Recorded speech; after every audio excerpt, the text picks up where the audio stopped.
بسم اللہ الرحمن الرحیم۔ السلام علیکم ناظرین، میں ہوں آپ میزبان محمد اسلم۔ آپ دیکھ رہے ہیں میرا ماضی میری طاقت یوٹیوب چینل۔ ناظرین، آج کا یہ ولاگ جو ہے وہ خصوصی طور پہ میاں نواز شریف صاحب کے لیے اور ان کے جو فالورز ہیں یا ان کے جو ووٹرز ہیں ان کے لیے 22 اگست تک یہ بات جو تھی بڑی اس میں تھی کہ پتہ نہیں یہ ہو سکتا ہے افواہ ہو، مگر افواہ اس وقت سچ ثابت ہو گئی جب میاں نواز شریف صاحب لڈیاں اور بھنگڑے ڈالتے ہوئے ہوٹل کے اندر اپنے نواسے کو لے کے داخل ہوئے۔ وہاں پہ ان کی وہ ساری کی ساری تقریبات ہوئیں اور ان تقریبات کے بعد یہ چیز سچ ثابت ہو گئی کہ میاں نواز شریف جو ہیں انہوں نے اپنے نواسے کی شادی کی ہے۔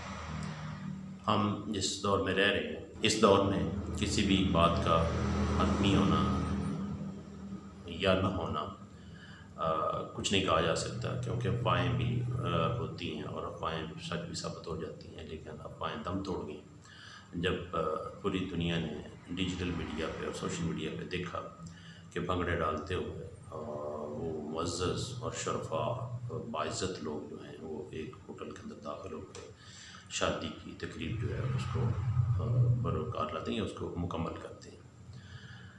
ناظرین، بڑے دکھ، بڑے افسوس اور بڑے کرب کے ساتھ یہ ولاگ کر رہا ہوں۔ امید ہے آپ اس چیز کو سنجیدہ لیں گے۔ میرے وہ تمام بھائی جن کا تعلق اہل تحشیش سے ہے، وہ ان سے گزارش دست بدست عرض ہے ان سے کہ وہ اپنی تمام تر جو مصروفیات ہوتی ہیں ان کی محرم الاحرام کے حوالے سے، ہمارے دیکھنے کے مطابق ہمارے سامنے جو ہے وہ 10 محرم الاحرام کو ختم کر دیتے ہیں۔ یہ تھوڑی سی وہ اس میں تبدیلی کریں تاکہ عام لوگ جن کا دین کے ساتھ کوئی تعلقات نہیں پیدا ہوئے ہیں وہ مسلمانوں کے گھروں میں، جس میں سب سے بڑی مثال جو ہے یہ آپ کے سامنے ہے میاں نواز شریف اور ان کا پوری فیملی جو ہے اور ان کے جو ووٹرز ہیں وہ آپ کے سامنے ہیں۔ یہ سارے کے سارے مسلمان گھروں میں پیدا ہوئے ہیں، ہمیں ان کے مسلمان گھروں کے اندر پیدا ہونے پہ کسی قسم کا کوئی شک نہیں ہے۔ ماضی قریب میں یہ لوگ جو ہیں عمرے کرنے کی خاطر سرکاری خرچے پہ سعودی عرب ڈیرے لگا کے بیٹھے رہے ہیں، اور ادھر یہ وزیر اعظم تھے اور ادھر یہ سرکاری عمرہ کر رہے ہوتے تھے، اور یہ عمرہ کرنا اور حرمین شریف محل میں جانا کوئی نان مسلم نہیں جانتا۔ لیکن جو اس سے اگلی بات ہے وہ یہ ہے کہ ان کا جو مذہبی لحاظ سے تعلق لگاؤ ہے یا علم ہے وہ آپ کے سامنے ہے کہ انہوں نے اپنے نواسے کی شادی جو ہے وہ محرم الاحرام کے مہینے میں رکھی۔ ہمارے بہت سے جو دوست ہیں وہ اس پہ وہ دور سے لاتے ہیں کوئی باتیں کہ جی کون سی جگہ منع ہے محرم الاحرام کے اندر شادی کرنا۔ ٹھیک ہے، آپ لوگوں کی اپنی ذاتی زندگی ہے، کچھ اس میں اعتراض نہیں ہے، مگر میرا ایک سوال یہ ہے اہل تحشیش حضرات سے کہ وہ آپ لوگ جب 10 محرم کو ختم کر دیتے ہیں تو عام کم علم مسلمان جو ہے وہ یہی سمجھتا ہے کہ جو کچھ ہوا 10 محرم تک ہوا۔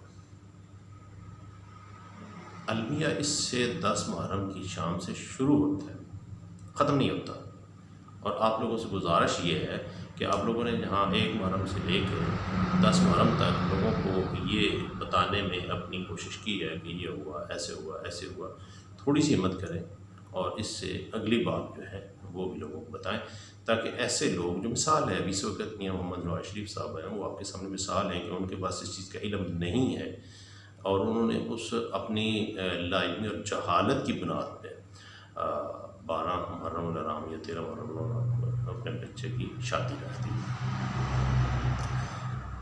دوستو، ہوا یہ تھا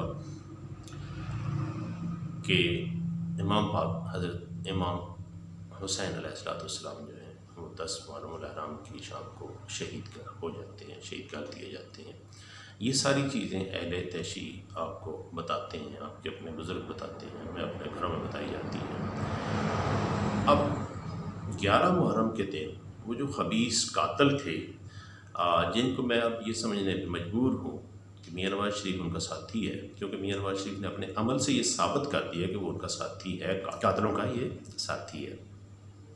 بھلے آپ لوگ مانیں نہ مانیں، اب اس کے عمل سے یہ ثابت ہو رہا ہے، آپ لوگ جتنا مرضی اعتراض کریں، میں تو کم از کم اس بات کو تسلیم نہیں کرتا۔ اگر وہ امام حسین علیہ السلام کے قاتلوں کا ساتھی نہ ہوتا، یزیدی ٹولے سے نہ ہوتا، تو یہ اپنے بیٹے کی شادی کسی اور تاریخ کو بھی رکھ سکتا تھا۔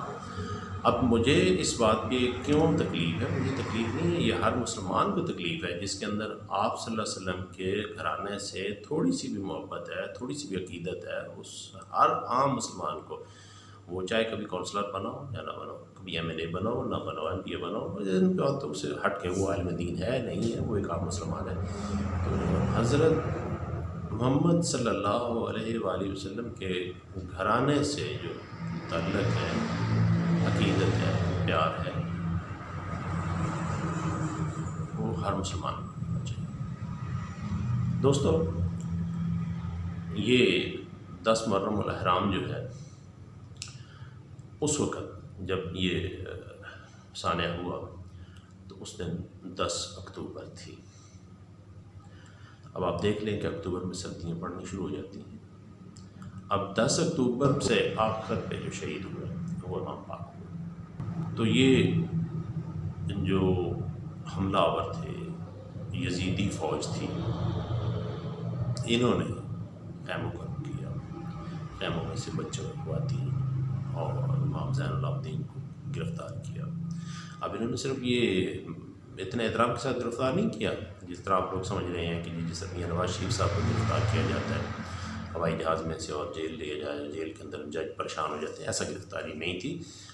میں الفاظ میں بیان نہیں کر سکتا، آپ خود سوچ لیں کہ جو قتل کرنے پہ آئے ہوئے تھے اور قتل کر چکے تھے، وہ ان کو گرفتار کس طریقے سے کر سکتے ہیں کہ آپ خود اندازہ لگا لیں۔ یہ رات ٹیلوں پہ ٹیبوں پہ گزاری گئی، پہلے بھی تو وہ اسی ٹیلوں اور ٹیبوں پہ تھے، لیکن پہلے یہ تھا کہ امام پاک زندہ تھے۔ اب ایک طرف لاشیں پڑی ہوئی ہیں، ان کو دفنانے کی اجازت نہیں، دوسری طرف ان کو سونے کی، کسی نے سونا تھا، سونے کی تو بات ہی نہیں ہوتی، لیکن ان کو کسی قسم کی ان کو لاشوں کو تدفین کی بھی اجازت نہیں تھی۔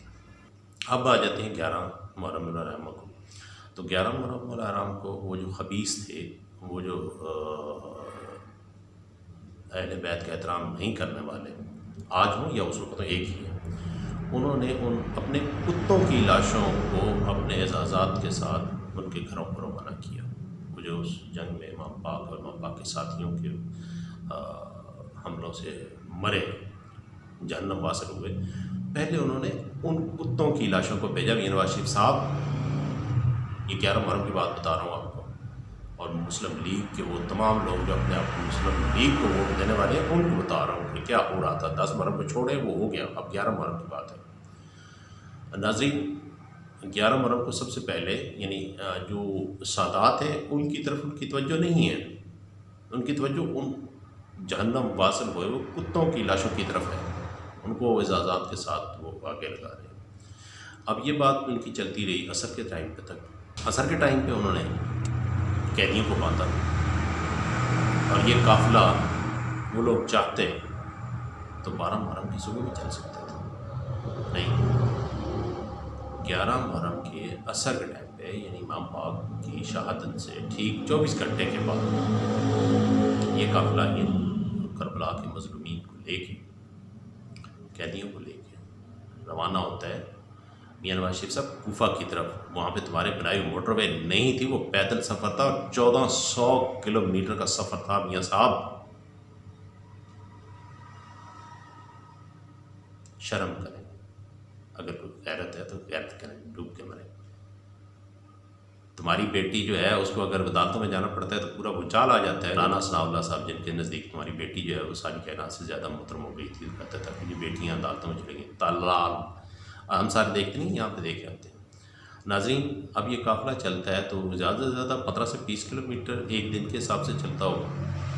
اب سر جو ہیں شہداء کے وہ نیزوں پہ ہیں، خواتین، بچے، بچیاں، قیدی ان کو باندھا ہوا ذلیل کرتے ہوئے لے جا رہے ہیں، اور یہ اس ٹائم پہ اپنے منواسے کے لیے ڈھول بجا رہا ہے۔ شرم کرو یار، کس مسلمان گھر میں پیدا ہوئے ہو، کس قسم کی تمہاری تربیت ہے؟ ناظرین، یہ بات 13 محرم ختم نہیں ہوتی، یہ 1400 کلومیٹر کا فاصلہ 3 ربیع الاول کو جا کے ختم ہوتا ہے کوفہ میں۔ یہ وہ وجہ ہے اور 3 محرم کو بھی جس طریقے سے کوفہ کے دربار تک امام پاک کی بیٹی حضرت زینب کو لے جایا گیا، وہ تاریخ کا حصہ ہے۔ میاں نواز شریف صاحب، تم نے تو اپنے نواسے کی شادی کی، ڈائمنڈ پہنا کے کی، جو مرضی کرو، کسی غریب کی بھی شادی ہو جاتی ہے تمہارے کو اس کے میں وہ الفاظ نہیں کہنا چاہتا، ورنہ تم اس کی بھی حقدار نہیں ہو۔ تمہارے خرچوں ورچوں کی شادی سے مجھے کوئی غرض نہیں، مجھے تو دکھ اور افسوس اس بات کا ہو رہا ہے تم نے اپنے آپ کو یزیدی ٹولے میں سے ثابت کیا ہے اور اپنے اس عمل سے ثابت کیا۔ کاش تمہاری یہ جو شادی تھی اس کے افواہ جو ہے وہ افواہ ثابت ہو جاتی، تمہارے لیے یہ بات آسان تھی، لیکن تم نے عمل سے ثابت کیا۔ ناظرین، یہ وہ وجہ ہے جس وجہ سے میں یہ ویلاگ کر رہا ہوں کہ خدا را اپنے بچوں کو بتائیں کہ یہ اصل میں کتنے دن کیا کیا ہوتا رہا تھا۔ ہماری بیٹیاں اس گھرانے کی بیٹیوں سے زیادہ اہم نہیں ہیں، زیادہ باعزت نہیں ہیں اس گھرانے کی بیٹیوں سے۔ جب اس گھرانے کی بیٹیاں ریت پہ پیدل چلتی ہوئی جا رہی تھیں، رونے کی بھی اجازت نہیں تھی، کھانا بھی نہیں مل رہا تھا اور پردہ بھی نہیں تھا۔ میاں نواز شریف صاحب، پردے کی نام کی کوئی چیز جو تھی وہ اس میں نہیں تھی۔ یہ تو اللہ تعالیٰ کی ذات جانتی ہے اور مسلمان جانتے ہیں، ٹھیک ہے۔ میں شیعہ نہیں ہوں، ٹھیک ہے۔ میں تو تمہارے پہ اعتبار کر رہا تھا کہ تم بھاگ کے عمرے کرنے جا رہے تھے، میں نے ووٹ دیے تمہیں، اس لیے نہیں دیے تھے کہ تم یزیدی ٹولے میں سے نکلو گے۔ امید ہے ناظرین زندگیوں میں ملحوظ خاطر رکھیں گے، ہمیں کسی کے جو نجی معاملات ہیں اس میں بولنے کا حق نہیں ہے، مگر جب ایک طرف ہم جو لبادہ ہے وہ اسلام کا پہنے، ہم بھاگ کے جمعہ کی نماز کے لیے سڑکیں بند کریں، ہم عمرے کے لیے حرام کے پیسوں سے عمرے پہ جائیں اور حاجی کہلوائیں، حج کریں، عمل یہ ہو کہ جب امام پاک کے گھر کی عزت معاملہ ہو تو ہم ان کی عزت کا خیال نہ کریں، یا ثابت ہوتا ہے 2 ماہ اور لیٹ ہو جاتے تو کیا فرق پڑتا ہے؟ اللہ نہ کرے ایسا ہو۔ اللہ تعالیٰ کی جو قدرت ہے اس میں اللہ تعالیٰ اوپر سے بچے پھینک بھی سکتے ہیں انسان کے، اس کے لیے مشکل ہے، نہیں پھینکتا، وہ ایک سسٹم سے آتے ہیں۔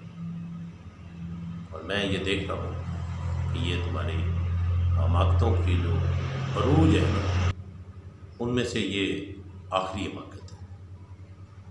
تو ہم ہوں گے یا نہیں ہوں گے، دنیا دیکھے گی کہ تمہارا یہ خاندان کس طرح رسوا ہوتا ہے، کس طرح تباہ ہوتا ہے، کس طرح ذلیل ہوتا ہے۔ تم نے امام پاک کی شہادت کے تیسرے دن ڈھول باجے بجائیں، بتا تجھے اس کا ادھر بھی صلاح دے اور آگے بھی صلاح دے۔ ناظرین اجازت دیں، اپنے میزبان کو ملتے ہیں۔